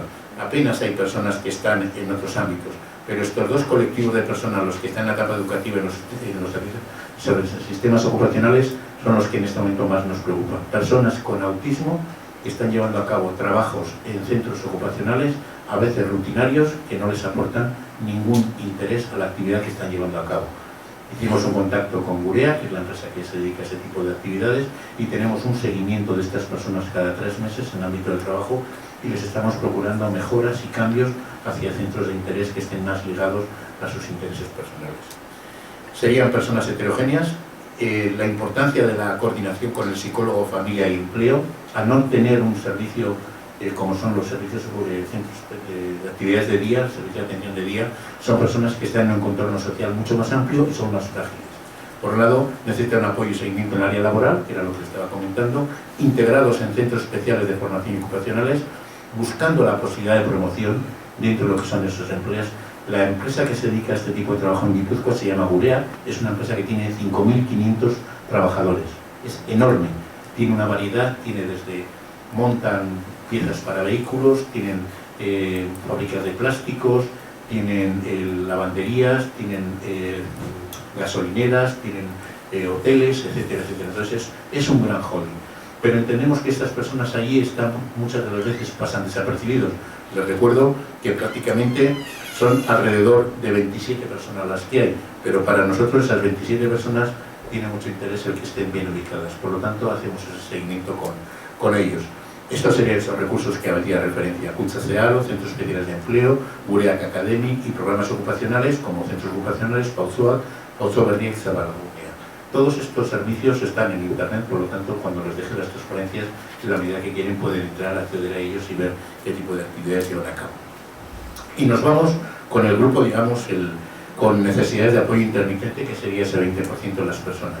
Aquí tenemos 43 personas en edades entre 18 y 64 años, el 95% vive en sus domicilios familiares y el 4,65% en recursos institucionales. Curiosamente, la gente que más capacidad tiene para vivir de manera independiente es el grupo de personas que más viven con sus familias. Por lo tanto, ya nos van indicando que estas personas vamos a tener que ayudarles en un entorno como es la búsqueda de su casa, de su vida independiente, porque muchos de ellos pueden estar trabajando, pero esa dependencia familiar hace que, al no haber trabajado programas de vida independiente, sigan estando en casa durante muchos años. Si ven también lo que es la distribución de edades, la mayor parte del número más importante, las 26 personas están en edades, pues si se dan cuenta, entre los 18 y los 24 años. Por lo tanto, esta especie de necesidad al futuro se nos antoja como prioritaria, ¿no? Cuando nos vemos la ocupación, pues la mayor parte de ellos están estudiando. En empleo ordinario hay 8 personas y tenemos una persona que está haciendo prácticas en empleo ordinario. Estas personas, estos 22, serán las personas que a futuro nos van a trabajar, nos van a hacer pues buscarles un empleo que esté de acorde a lo que ellos están estudiando. El grupo no presentan discapacidad intelectual, dificultad para integrarse en recursos especiales de empleo, son personas que no tienen detrás un certificado de discapacidad, son personas con Asperger, y que para entrar en un centro especial de empleo tienes que tener un certificado de discapacidad. Por lo tanto, muchos de ellos dicen: yo llevo toda la vida estudiando en colegios ordinarios, soy, no sé, electricista, soy informático, y ahora para entrar a trabajar necesito que me coloquen la etiqueta de discapacidad. Hay una contradicción importante. Por lo tanto, tenemos que buscar para ellos una vía que pasa por el desarrollo de programas que les ayuden a esa integración sociolaboral de manera al margen de lo que son los centros especiales de empleo. Tiene una formación laboral heterogénea, tenemos personas que son ingenieros, otros son electrónicos, ahora con las nuevas tecnologías pues hay varios que están trabajando eso. El ámbito del empleo con apoyo para nosotros creo que es fundamental. El ámbito del empleo con apoyo, sabe que es una estructura que tiene 2 personas, uno es el buscador de empleo y el otro es el preparador laboral. Lo que se le hace es un estudio a la persona, se ve cuáles son sus ámbitos profesionales, y el buscador de empleo sale al mercado a buscar ese empleo, y el preparador laboral, cuando se encuentra el empleo, le hace todo el proceso de acompañamiento al trabajo y paulatinamente va eliminando lo que son los apoyos hasta que la persona se encuentra. Desde las perspectiva de la organización hay un compromiso de hacerles apoyo a lo largo de toda su experiencia laboral, de tal manera de que si en esa empresa se cambian de trabajo, pues es la entidad la que se encarga de hacer ese proceso de adaptarlo al nuevo puesto de trabajo. La importancia de la correcta orientación vocacional, como les decía antes, la necesidad de apoyo en la planificación de ese futuro. La vida no es solamente trabajar, y a veces cuando vemos a las personas con discapacidad parece que lo único que nos centramos es en el trabajo. Y por otro lado, otros ámbitos vitales como los intereses personales, la planificación social y el apoyo a la vida independiente. Si vemos a estas personas solamente como personas que necesitan un trabajo, será un craso error. Todos necesitamos, además de trabajar, otra serie de cosas. Y muchas de las veces, desde la perspectiva a veces incluso familiar, ¿no? Decir, no, que encuentre un trabajo y ya está. El trabajo es importante, pero también es la vida, ¿no? Cuando decía antes de las dos palabras que no nos quería decir, nosotros solemos decir que hay dos palabras que la diferencia es una letra, pero una de las palabras significa la vida y la otra es la muerte. No es lo mismo tener una vida plena que tener una vida plana. Y a veces a las personas, en este caso con TEA, les procuramos más vidas planas que no vidas plenas. Y eso tiene que ser importante para nosotros. Y cuando hablamos de los intereses personales, pues bueno, pues personas formalmente más formadas, con estilos de vida personales, con impacto en el trabajo y la actividad. Hoy ya no nos sorprendemos de encontrar, pues no sé, gente con Asperger que son pues magníficos profesionales y valorados en su trabajo, con cambios en la vida, piensen ustedes en sus 60 años, con comportamientos de autorregulación, la necesidad de los apoyos para regularse en los cambios de la vida, el sentido de la vida que hemos hablado, las pérdidas y los duelos que van llegando a todos, y por otro lado la evitar el aislacionismo, ¿no? Y en ese sentido los apoyos para hoy ya van hacia un cambio de paradigma, hacia un entorno más inclusivo, hacia empoderar a las personas, hacia el impacto en la calidad de vida, hacia la planificación frente a la persona y hacia los derechos, porque las personas, al margen de la etiqueta que lleven, son sujetos, son personas y por lo tanto tienen sus derechos, como los tienen ustedes y los tengo yo. Aparte hay decir que las fases de desarrollo de los servicios, esta es una transparencia que no le voy a entrar en ella, o si no, seguro que desayunábamos mañana aquí, pero la idea es que a lo largo de la vida hemos tenido como en los últimos años 3 paradigmas, no sé si la conocen, me la salgo. Habría habido como 3 maneras de entender el trabajo con las personas con discapacidad, y en este caso con TEA. Por un lado estaría el paradigma institucional, un paradigma basado en lo que sería pues que las personas iban a instituciones, se les cuidaba, se les atendía, era un paradigma que llamábamos asistencial. Posteriormente pasamos a un proceso de desarrollo de habilidades, y lo importante era que las personas ya no solamente estarían cuidadas, sino que aprendieran muchas cosas, porque entendíamos, y ahí me remito a la época de Rosberger y todo el proceso de integración y demás, decíamos, estas personas aprenden a desarrollar habilidades, van a poder vivir con los demás. Y ese era un planteamiento que era muy inteligente. Y en esa etapa, en los 80 y 90 y gran parte de los años 2000, nos dedicamos a desarrollar habilidades y a desarrollar, no sé, aprendizajes de cómo atarse botones, cómo cocinar, cómo encender el fuego, cómo ponerse, no sé, miles de cosas, ¿no? Y hay las cocinas de butano eran un martirio porque con un lado encendías la llama, con el otro tenías que girar el encendedor y demás. Atarse los cordones de los zapatos significaba un proceso larguísimo de aprendizaje. La historia nos ha desbordado, hoy tenemos maravillosos microondas, tenemos el velcro y tenemos otros materiales que nos permiten a las personas llevar una vida sin tener que estar haciendo pues, determinados aprendizajes que durante muchos años pues, las hemos incorporado en nuestro proceso de aprendizaje. De tal manera que hoy en día ya no trabajamos solamente que las personas estén bien atendidas y que desarrollen habilidades, sino que esto tiene que tener un impacto en las personas. Y venimos a este, digamos, tercer paradigma que llamamos de la comunidad o paradigma de calidad de vida, donde todo lo que las personas requieren tienen que estar orientados a procurarles una mejora de la calidad de vida.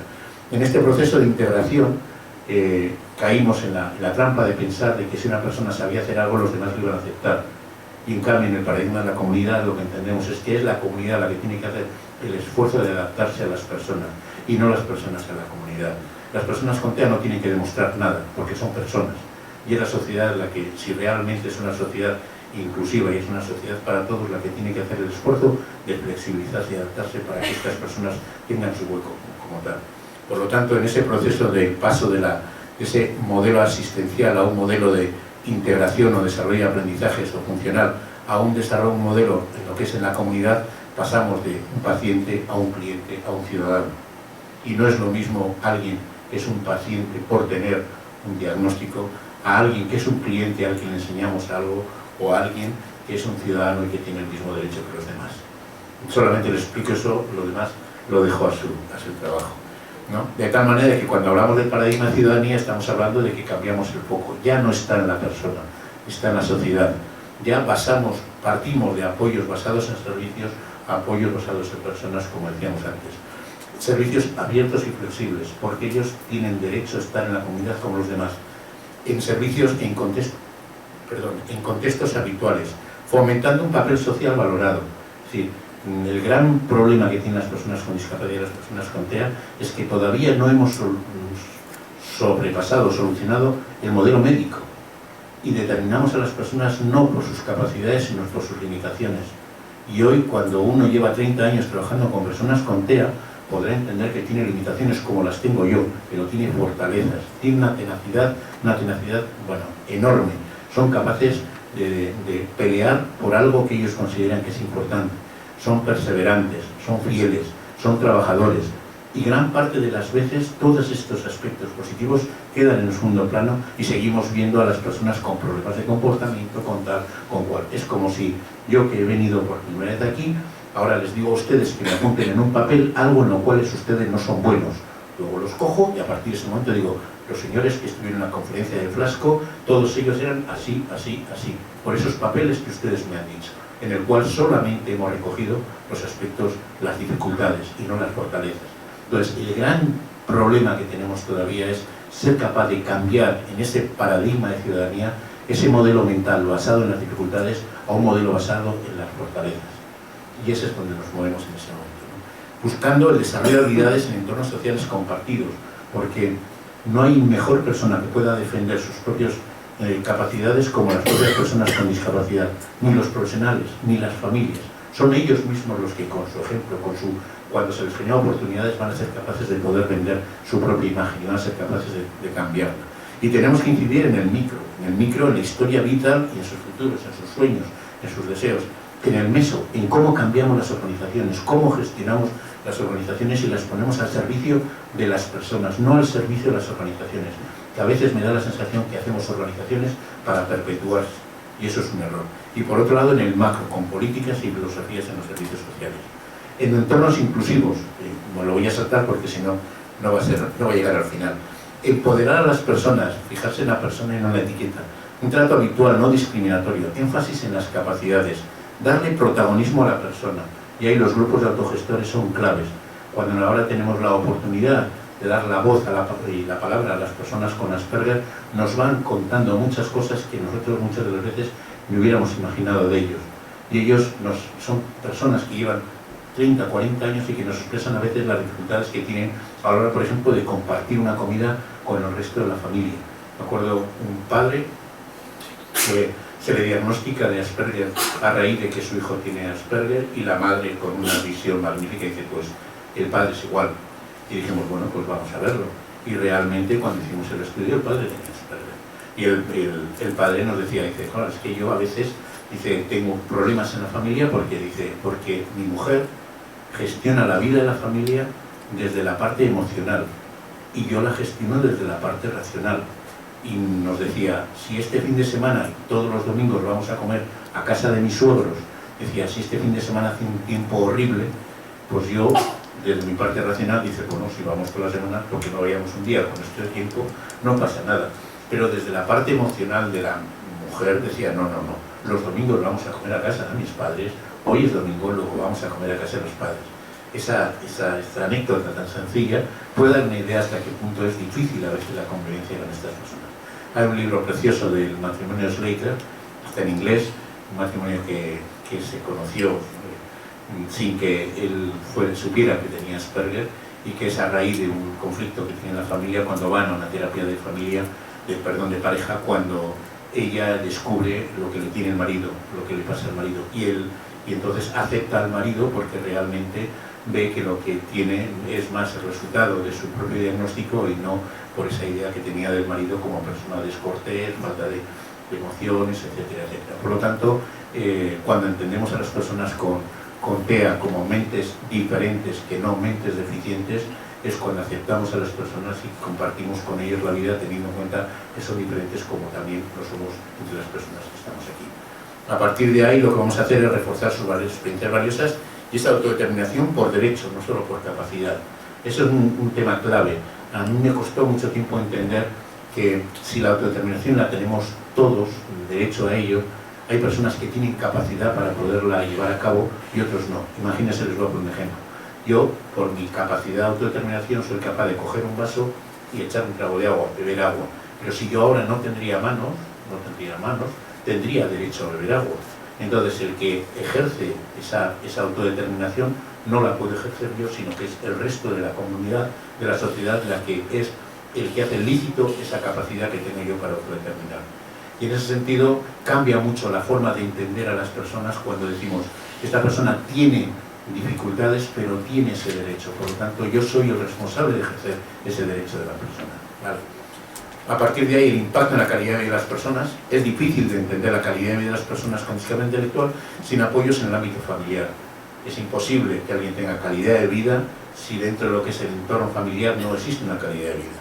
Fomentar esa relación de las personas con sus familias, objetivos en clave de resultados personales, es decir, que sean objetivables, que podamos evaluarlos, apoyo a la vida independiente y nuevos perfiles de apoyo y planificación. Este es nuestro esquema de trabajo, lo llamamos el proyecto vital. Un proyecto vital tiene unas áreas de intervención: la visión personal y la promoción de los derechos. La visión personal son los objetivos personales, no son muchos, 2, 3, 4, pero son esas cosas que a mí me van a hacer sentirme bien en la vida. No me va a hacer sentirme bien aprender a pelar una naranja o que vaya a la piscina 2 días a la semana si a mí no me gusta la piscina, pero me puede parecer una maravilla el tener todas las tardes un rato libre para poder escuchar música o tener un rato libre a las noches cuando voy a casa sin que nadie esté mandándome a hacer las actividades que tengo que hacer. Otra de las áreas sería el desarrollo de las habilidades. Necesitamos aprender. ¿Cuántas cosas ustedes han aprendido en los últimos 5 años? Ha habido un montón. Y si uno mira, pues no sé, las nuevas tecnologías, pues se da cuenta de que en 5 años el WhatsApp no existía, etcétera, etcétera, ¿no? Y por otro lado, la provisión de los apoyos, porque la clave no son los objetivos personales y las habilidades adaptativas, sino que realmente tengamos los apoyos para llevar a cabo eso. Y esto tiene que tener una implicación en los resultados. Por un lado, en los resultados en la visión personal de los derechos, que realmente esa persona tiene sus objetivos personales conseguidos, en que haya aprendido y resultados en la calidad de vida. Todo esto sería el esquema de lo que nosotros llamamos los proyectos vitales. Cuando hablamos de calidad de vida hay múltiples pruebas. Yo les voy a comentar básicamente la escala de la Gencat y Nico, yo creo que ya la conocéis, es una escala muy sencilla sobre las 8 dimensiones de calidad de vida y que está pues, muy desarrollada en este momento en el mundo de la discapacidad. Ha salido recientemente una, hace como 2 años, que es la escala San Martín. Es una escala también sobre las 8 dimensiones de calidad de vida, es gratuita, y la ventaja que tiene es que está mucho más pensada para personas con muchas necesidades de apoyo. Nosotros lo estamos pasando, hemos pasado a la Gencat en 2 ocasiones y ahora nos hemos pasado a la San Martín porque nos da más criterio para poder planificar con ellos. Y luego estaría, este es un ejemplo de la escala de San Martín y la escala de Gencat. Si se dan cuenta, los ítems están redactados de tal manera que es más fácil de poderlo entender, ¿no? Por ejemplo, el personal del centro habla negativamente sobre la persona en su presencia. Bueno, pues esto es más fácil de poder objetivar si, por ejemplo, pues presenta, pues se muestra satisfecho consigo mismo. Los ítems tienen menos definición, ¿no? A partir de ahí, la escala de resultados personales, que es otra escala que está desarrollada por Jos van Loon en Holanda, que también está orientada a personas con muchas necesidades de apoyo y que está dando muy buenos resultados. Porque además de coger lo que sería unas reflexiones, hay un informe para aquellas personas que tienen un buen nivel de funcionalidad y pueden responder. Y luego, de cara a la familia, pues nosotros lo que hemos estado pasando son la escala de calidad de vida familiar, la adaptación de Beach Center, y la pasamos hace 5 años y ahora la estamos volviendo a pasar justo esta semana. Antes de venir aquí he mandado los 30 y tantos cuestionarios a las familias para que nos puedan coger. ENAIL es una prueba que nos permite evaluar, pues no sé, la edad de las familias, el tipo de domicilio donde viven, el género que contesta. Hay un porcentaje todavía muy potente de contestaciones por parte de las mujeres, de las esposas de los maridos, el parentesco que mantienen, los ingresos, el nivel educativo, el estado civil, la situación laboral, la discapacidad, niveles de discapacidad, los problemas de comportamiento, la edad, etcétera, etcétera, pero las claves, que es a donde quiero llegar, serían estas. Son una prueba, una de calidad de vida familiar, que recoge por un lado qué es importante para la persona y cuánto está satisfecho de ello. De tal forma de que no evalúa los servicios, eso ya los hacemos con las encuestas de satisfacción, sino lo que nos dice es qué valoración recibe de los servicios que va teniendo. De tal forma de que aquí nos permite ver que hay servicios que pueden ser muy importantes, pero no está recogiendo ningún tipo de apoyo, y nos permite orientar la intervención hacia ello. Básicamente son pruebas que se basan en esos dos elementos. ¿Qué es importante para ti y cuánto de ello tienes y estás satisfecho? Esto nos orienta a lo que llamamos los planes estratégicos. Hacemos planes estratégicos a 4 años y en función de estas encuestas pues nos va diciendo pues qué es lo que es importante para ellos y cuánto de ellos satisfecho tienen. De tal forma de que, por ejemplo, el ITEM 13, mi familia cuenta con ayuda externa para atender las necesidades especiales de todos los miembros de la familia, perdón que me lo he saltado, pues el 13, si ustedes se dan cuenta, para ellos aquí es muy importante y la valoración que tienen no es tan potente. Por lo tanto, seguimos trabajando más necesidades de apoyo a las familias. Y por último, pues simplemente hablar de la planificación centrada en la persona. El señor O'Brien, que para nosotros es un elemento clave, y entendemos que cuando hablamos de planificación centrada en la persona, estamos hablando de qué es importante para la persona y de alguna manera orientar los servicios de apoyo hacia ellos y que nos permiten desarrollar esas capacidades. Y lo último que hemos trabajado, que estamos en este momento, es con el tema de derechos. Derechos entendemos que hay dos formas de abordarlos, desde el macro, personas que forman parte de la sociedad y tienen los derechos, y desde el micro. Yo, en nuestro servicio, cómo garantizamos que las personas tienen esos derechos cubiertos. A partir de ahí, hay unos artículos en la Convención de la ONU, pero nosotros compartimos una serie de valores que los convertimos en principios y esos principios los hemos convertido en derechos. En este momento nuestros derechos serían estos.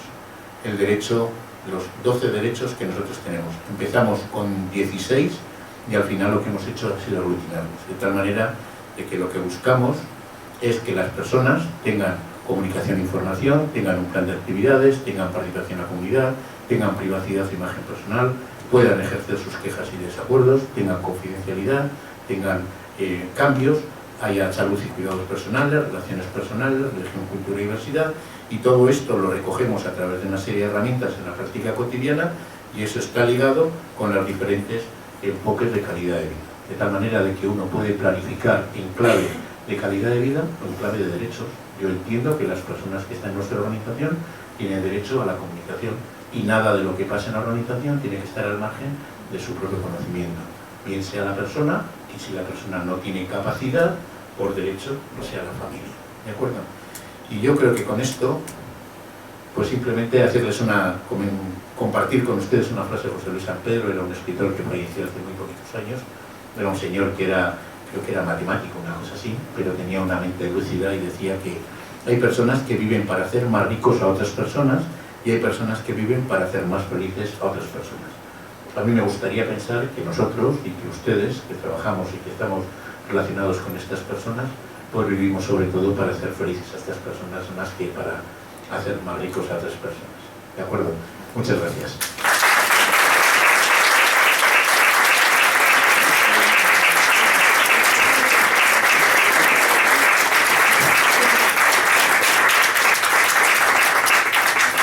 Bueno, les agradecemos mucho la presencia, agradecemos mucho a Agustín, y bueno, nos queda un largo recorrido, ¿no? Porque realmente hay muchas ideas, y agradecemos también la generosidad de Agustín. Después ustedes tienen nuestros contactos, porque vamos a buscar la manera, si no, de subirlo a la red o a nuestro Facebook, para que el que quiera pueda compartirlo, porque esa es la idea, ¿no? ¿Cuál es la frase que hoy me dijiste? ¿Te acuerdas? Sí, cuando hablábamos, yo es que me decía que si trabajaba, que si salía mucho, que se llevaba mucha formación, y es verdad que durante mucho tiempo hacía muchas cosas en mi entorno. Hace 2 años me diagnosticaron una enfermedad rara, de esas extrañas, y que, bueno, pues por ahora lo llevo muy bien y bajé un poco el pistón, y recordábamos que ese compromiso que tenemos surge pues a raíz de una frase que en un momento concreto pues surgieron entre Joaquín Fuentes y yo. Me decía que los que tenemos la suerte de compartir, los que tenemos la suerte de conocer, tenemos la obligación de compartir. Y eso yo creo que es una de las cosas que nos lleva pues a este compromiso en este ámbito, pues de compartir lo que es nuestra vida, pues para que los demás, en la medida que les pueda ayudar a orientar, pues sí.